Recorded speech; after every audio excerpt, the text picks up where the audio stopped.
As far as, let's say that somebody is hitting it solid, and they are doing the divot work and they're training with it and you're doing great, but then they're like, man, it's higher or lower. Where would you then go with trajectory? How would you get somebody to play with that? Trajectory is pretty fun. Lots of different ways to get the trajectory to go higher and lower. I'm gonna go over the very basic one to start, right? So if I wanna hit a golf ball lower, one of the things that I could do is, I could move the ball back in my stance, right? So when I move the ball back in my stance, what ends up happening is this club shaft ends up leaning a little bit more forward, and you can see when the club shaft ends up leaning more forward that I'm taking the loft off the golf club when I do that. So since I'm moving the ball back and the shaft is leaning forward, that ball's gonna launch lower. So ball position would be one thing Ball that we could position's do? super simple, right? Or I could go forward and forward will make it go higher, and then there's somewhere in between. So I can play around with ball position. Very good. So in a lot of the same way that we just talked about the divot is, you would move the ball position Yeah. around as a way to train it and understand balls higher, balls You got lower. it. Very good. What's another simple way that we could do trajectory training?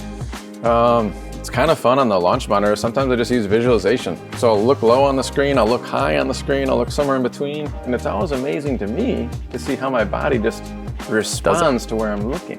Very good. So take the most obvious things and use those first, yeah? Rather than get in the weeds and get confused. So you could visualize it just hitting low on the screen, or under a tree, if you will, or over the tree, or higher on the screen. You got it. Yeah, so a lot of times, so we say the ball is the teacher at B-Golf. When we have our students do this, it's shocking how the ball responds to that intention, yeah? Yeah. Very good. And then a third way that somebody could play with trajectory would be?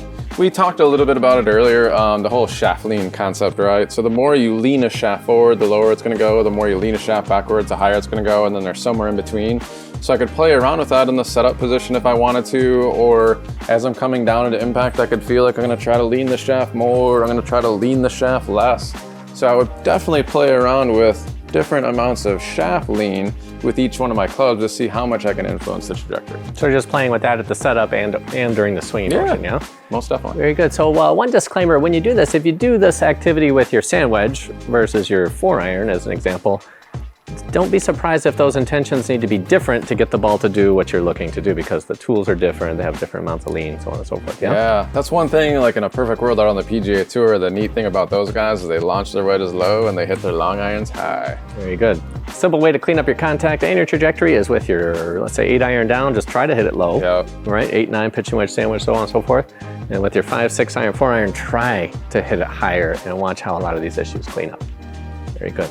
So we thank you for dropping us the questions. If you have any more questions and we can help you, give us a shout, and we'd be more than happy to put a video together. Thanks for joining us, and we'll see you soon.